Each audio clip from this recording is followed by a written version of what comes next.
Bajo la capa brillante de los números que se disparan en las pantallas electrónicas de la bolsa, entre el resplandor hipnótico de las barras de oro guardadas discretamente en bóvedas, y detrás de los fríos anuncios sobre nuevos impuestos que entran en vigor, hay una mano invisible que lo controla todo en silencio. Esa mano es la inflación. La gente sigue persiguiendo las olas del mercado bursátil, lanzándose a las fiebres del oro y soportando nuevas medidas fiscales, como si cada uno de estos fenómenos fuera una historia independiente. Pero la verdad es otra. Todos son piezas del mismo tablero. Una partida en la que el jugador más hábil es la inflación. Una fuerza silenciosa, pero lo suficientemente poderosa como para reescribir el destino de la economía global. ¿Estás listo para entrar en este laberinto de mecanismos ocultos, donde todas las pistas conducen a un solo centro? Bienvenido a Lo que nadie te cuenta. El lugar donde salen a la luz las verdades que la sociedad prefiere ocultar. Oro. El precio del oro a nivel interno. ¿Qué es lo que realmente está ocurriendo? El precio del oro no es simplemente un juego de oferta y demanda, es un juego político y monetario, donde el poder financiero, el control del flujo de capital y los cálculos macroeconómicos determinan el verdadero valor de este activo. En ciertas economías, el oro no es solo oro. Se convierte en una herramienta para controlar el dinero, proteger el sistema financiero y reflejar las políticas monetarias que no siempre se dicen en voz alta. Primero, ¿por qué el precio interno del oro en estas economías suele ser mucho más alto que el precio internacional? En un mercado completamente libre, el precio interno del oro debería seguir de cerca el precio global, ya que el oro podría circular libremente y cualquier diferencia se corregiría rápidamente. Sin embargo, en la práctica, en algunos países, una brecha grande y persistente entre el precio interno y el precio mundial se ha vuelto algo normal durante muchos años. La razón principal es el deseo del Estado de controlar la oferta de oro. Cuando el Banco Central controla o monopoliza la importación de oro, puede regular la oferta para mantener los precios en el nivel que considera conveniente. Si las importaciones se liberalizaran por completo, el aumento de la oferta haría que los precios internos cayeran rápidamente y se acercaran a los precios internacionales. Por el contrario, cuando la oferta se restringe, el oro se vuelve escaso, los precios tienden a subir de forma constante y dejan de reflejar la verdadera relación global entre oferta y demanda. Las restricciones o prohibiciones a la exportación de oro también impiden que estas diferencias se ajusten, porque el oro no puede salir del país para equilibrar el mercado. Como resultado, el mercado interno del oro se transforma gradualmente en un mercado diseñado por la política, en lugar de uno que funcione según las leyes naturales del mercado. No solo el oro, los tipos de cambio en estas economías también suelen estar fuertemente controlados. Si el tipo de cambio flotara libremente, cuando la moneda local se debilitara, el precio internacional del oro convertido a moneda local aumentaría aún más. Pero cuando el Banco Central controla el tipo de cambio, el precio interno del oro queda atrapado en una zona aislada, desconectada del mercado global. Dentro de esa zona, el oro deja de ser simplemente un metal precioso y se convierte en una especie de moneda paralela, reflejando directamente la forma en que el Estado maneja sus políticas financieras y monetarias. Segundo, detrás del control del oro, ¿qué es lo que realmente busca el Estado? El oro no es solo un activo de refugio. En ciertas economías, también se utiliza como un mecanismo para regular los flujos de capital y proteger el sistema financiero, limitando la salida de dinero hacia el exterior. Si el precio interno del oro fuera igual al precio global, las personas podrían comprar oro fácilmente y transferir su riqueza al extranjero de manera legal y rápida. Pero cuando el precio interno se eleva muy por encima del precio internacional, cualquiera que intente mover su riqueza al exterior a través del oro debe aceptar una pérdida significativa de valor. Esa diferencia de precio funciona como un impuesto oculto, haciendo que la salida de capital sea costosa y poco atractiva. El siguiente objetivo es redirigir el dinero de vuelta al sistema bancario. Cuando el precio del oro se mantiene alto, muchas personas reconsideran mantener oro y optan por depositar su dinero en los bancos, ayudando a mantener la liquidez del sistema financiero. Quienes deciden seguir manteniendo oro deben aceptar el riesgo de una gran diferencia entre precios de compra y venta, lo que hace que el oro sea poco atractivo para la especulación a corto plazo. Si el oro interno fuera barato y siguiera de cerca el precio mundial, los grandes especuladores podrían crear fácilmente olas de precios, manipular el mercado y generar inestabilidad financiera. Por eso, cuando el Banco Central controla el precio del oro limitando la oferta, la especulación se vuelve más difícil, ya que las brechas de precio reducen su atractivo para los grandes jugadores. En este punto, el precio del oro ya no es solo una cuestión de oferta y demanda, se convierte en una señal de política económica.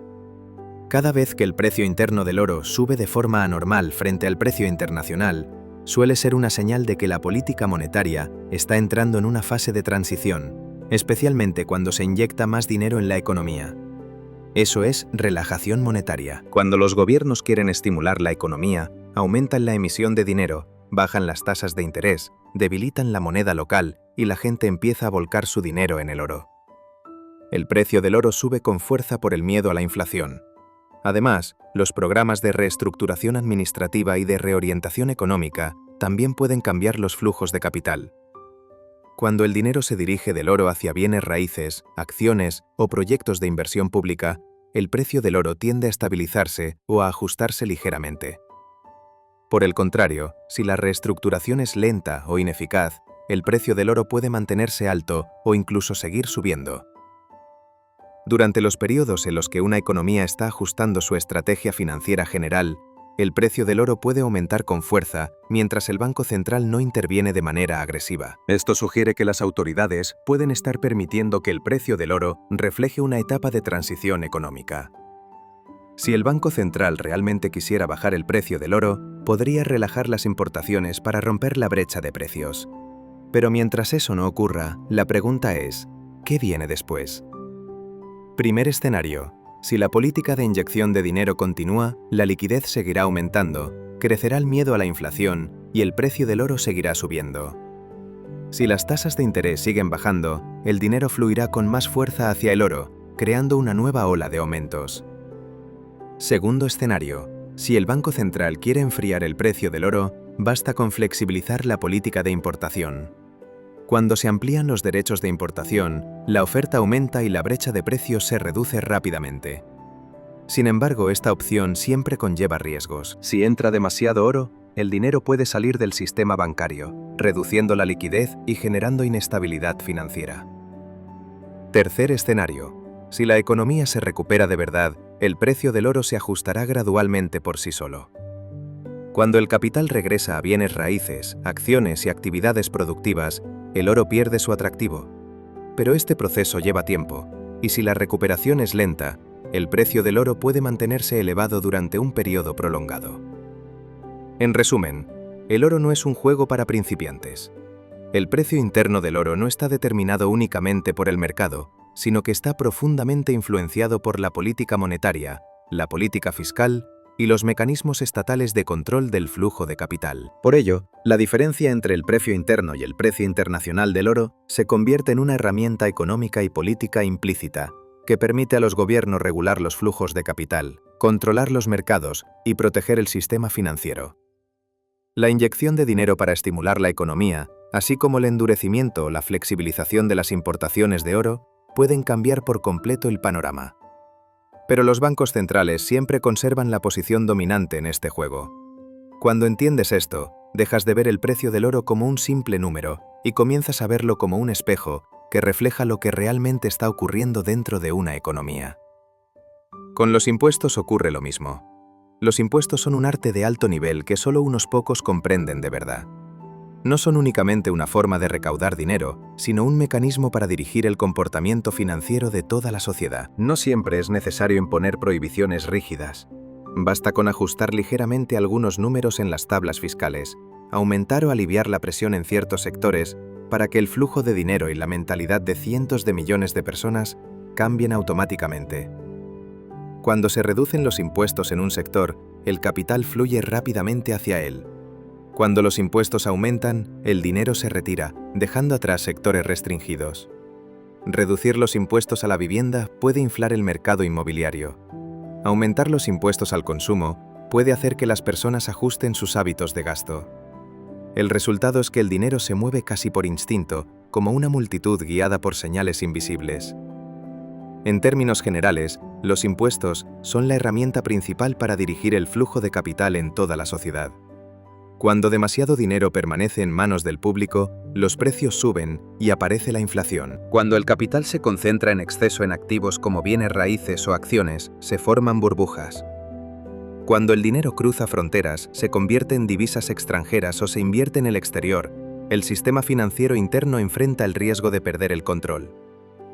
Por eso los gobiernos se ven obligados a utilizar los impuestos como una válvula reguladora, a veces absorbiendo dinero, otras veces canalizándolo hacia los sectores que consideran necesarios. Entonces, ¿por qué hacer esto y cuál es el verdadero objetivo? Primero, mantener el capital dentro del sistema nacional, evitando que grandes grupos de interés acumulen activos difíciles de controlar, y limitando la libre salida de oro y divisas. La economía en esencia es como un lago. Si se permite que demasiado dinero, especialmente monedas fuertes, se escape al exterior, la liquidez se agota y el sistema pierde estabilidad. Barreras como los impuestos indirectos, los controles de capital y las restricciones a la inversión extranjera sirven para mantener el dinero dentro de ese lago, evitando que la economía colapse ante choques externos. En otras palabras, es una forma de esquivar las trampas de crisis que el sistema financiero global siempre tiene preparadas. Segundo, los impuestos se utilizan para regular el comportamiento de la población. El gobierno no te prohíbe directamente gastar dinero, pero te induce a gastarlo de la manera que el sistema necesita. Si cada individuo fuera completamente libre de gastar, invertir y especular sin límites, el sistema entero caería rápidamente en el caos. A través de herramientas como los impuestos a la propiedad, los impuestos a las transacciones financieras y los impuestos al consumo, los gobiernos orientan silenciosamente el capital hacia sectores prioritarios. Cuando se necesita estimular el consumo, los impuestos se reducen. Cuando se quiere frenar la especulación, se elevan los impuestos a las transferencias y a los activos. Cuando se busca limitar la salida de capital, se endurecen las políticas cambiarias, manteniendo la maquinaria económica funcionando y evitando inestabilidad subterránea. Tercero, controlar el ciclo económico de manera deliberada. Ninguna economía crece para siempre, ni ninguna se hunde indefinidamente. La regulación es necesaria porque si la economía funcionara con total libertad, las burbujas se inflarían fuera de control o surgirían recesiones prolongadas, generando inestabilidad social, pérdida de control del capital y debilitamiento del poder económico. Por ello, el Estado ajusta activamente la respiración de la economía mediante impuestos, tasas de interés y mecanismos de inyección o retiro de dinero. Cuando se quiere estimular el crecimiento, se reducen los impuestos, bajan las tasas, se flexibiliza el crédito y se fomenta el endeudamiento y el consumo. Cuando se necesita frenar el crecimiento o preparar una redistribución de activos, los impuestos suben, las tasas aumentan, el crédito se restringe y el dinero se retira. A través de estos ajustes deliberados, el comportamiento de empresas y ciudadanos se guía por etapas, a veces impulsando el consumo, otras obligando al ahorro, o incluso empujando a la venta forzada de activos durante las crisis. Así, la economía no se mueve de forma natural ni completamente libre, sino dentro de un rango controlado, diseñado para mantener el sistema en funcionamiento sin permitir que colapse de manera imprevista. Más allá de afectar directamente el bolsillo, los impuestos son una herramienta sofisticada para moldear expectativas y comportamientos financieros colectivos. Puedes pensar que los impuestos son solo una forma de recaudar dinero, pero eso no es suficiente. Los impuestos son un arte avanzado de control mental. Quienes diseñan las políticas saben que las personas toman decisiones basadas en expectativas sobre el futuro. Basta con ajustar ligeramente algunos números en el sistema fiscal para que las expectativas sociales se desplacen en la dirección deseada. ¿Crees que tomas decisiones por tu cuenta? No del todo. Los cambios fiscales siembran silenciosamente imágenes del futuro en tu mente, optimismo o pesimismo, euforia o miedo. Crees que eliges activamente dónde invertir, pero en realidad solo estás reaccionando a un juego de expectativas cuyo guión ya fue escrito. Al final, la economía se revela como un juego que la mayoría de la población no comprende realmente. La economía no es una máquina justa. Es un juego diseñado con tal sofisticación que la mayoría ni siquiera se da cuenta de que está siendo arrastrada. Todo ha sido programado de antemano mediante reglas invisibles. Necesitas entender esas reglas porque no puedes destruir el sistema. O aprendes a moverte dentro de él o eres arrastrado por la corriente. Lo importante no es luchar contra el sistema, sino comprender por qué existe un sistema así. La bolsa. El juego del mercado bursátil no es solo un espacio para invertir, sino también un mecanismo para legitimar activos y distribuir el riesgo entre los inversionistas minoristas. A menudo se le llama el juego de los ricos, no solo por su rentabilidad potencial, sino por la forma en que realmente opera tras bambalinas. Observa con atención cómo funciona este juego. Primero, ¿por qué la bolsa se considera una herramienta ideal para legitimar flujos de capital? Porque su alta liquidez permite que el dinero entre y salga con facilidad, casi sin ser cuestionado. Los valores de los activos fluctúan con fuerza. Una acción puede subir cientos por ciento en poco tiempo y aún así considerarse normal dentro de la lógica del mercado. En ese entorno, los datos financieros pueden maquillarse, las expectativas inflarse y los flujos de dinero considerarse legítimos mientras haya transacciones, mientras que el origen real del capital rara vez se examina a fondo. Por ello, la bolsa no es solo un lugar para invertir, sino que en muchos casos funciona como un mercado donde el dinero se limpia a través de capas de transacciones complejas. Entonces, ¿por qué los gobiernos construyen y mantienen mercados bursátiles? Uno de los objetivos principales es ayudar a las empresas a aliviar la presión de la deuda, sacando acciones al mercado y distribuyendo el riesgo entre los inversionistas. Las ofertas públicas iniciales se convierten en una herramienta para trasladar la carga financiera de las empresas a la sociedad. Cuando las empresas atraviesan dificultades, los mercados pueden ser respaldados con narrativas positivas, políticas de estímulo o inyecciones de capital, impulsando los precios de las acciones y permitiendo que las compañías sigan financiándose. Muchos países también crean marcos legales para apoyar a los fondos de inversión, facilitando la entrada legal de grandes capitales y absorbiendo el ahorro del público. Cuando los depósitos bancarios pierden valor, las personas son incentivadas a mover su dinero hacia la bolsa, donde el capital continúa girando dentro del sistema. En tiempos de crisis, en lugar de entregar dinero directamente a la población, los estímulos suelen canalizarse hacia los mercados financieros para sostener los precios de los activos y rescatar a las grandes empresas. Los grandes fondos, con ventajas de información y recursos, pueden dirigir los mercados mediante noticias, expectativas y reportes financieros, mientras que los beneficios fluyen principalmente hacia las élites. El resto del riesgo se traslada a los inversionistas minoristas, que suelen entrar al final y soportar las pérdidas cuando el ciclo se revierte. En resumen, el mercado bursátil no es solo un lugar para captar capital, sino también para vender deuda, distribuir riesgos y legitimar flujos de dinero. Las empresas salen a bolsa para aliviar la presión financiera, los grandes capitales buscan vías legales de entrada, y los pequeños inversionistas suelen ser los más desgastados a lo largo de ciclos repetidos de auge y caída. Entonces, ¿por qué los gobiernos rescatan constantemente a grandes empresas y conglomerados, mientras muchas pequeñas empresas quiebran y son abandonadas? La respuesta está en cómo este juego funciona en la práctica. Las grandes corporaciones son vistas como la columna vertebral de la economía. Una corporación no es solo una empresa, es un eslabón crítico dentro de todo el sistema. Si una gran corporación cae, el efecto dominó se expande. Cientos de miles de personas pueden perder su empleo y con ello llega la inestabilidad social. Los bancos sufrirán pérdidas enormes porque han prestado cantidades gigantescas a esas empresas. El Estado también pierde una fuente clave de ingresos fiscales porque las grandes corporaciones suelen aportar una parte importante del presupuesto. La confianza de los inversionistas se tambalea y los mercados financieros corren el riesgo de colapsar en cadena. El gobierno no puede permitir que ese escenario ocurra porque el costo sería más peligroso que incluso imprimir dinero para rescatar. Rescatar a los grandes, en muchos casos, es rescatar al propio Estado. Porque si la economía se derrumba, la estabilidad del aparato de poder también se ve amenazada. Cuando una empresa, demasiado grande para caer, colapsa, el mercado laboral queda gravemente herido. El desempleo aumenta y la confianza de la gente en el sistema se deteriora. Si un gigante se rompe, los bancos enfrentan el riesgo de perder miles de millones en préstamos, y el Estado se ve obligado a intervenir para frenar el contagio. Si no lo hace, todo el sistema financiero puede entrar en una cadena de impagos, y al final de esa reacción en cadena siempre aparece lo mismo, la inflación. Puedes trabajar toda la vida con un salario mensual y aún así perder contra un solo golpe de inflación. Tienes trabajo, tienes un sueldo estable, felicidades. Pero no te emociones tan rápido. Ahorras y la inflación se lo va comiendo en silencio.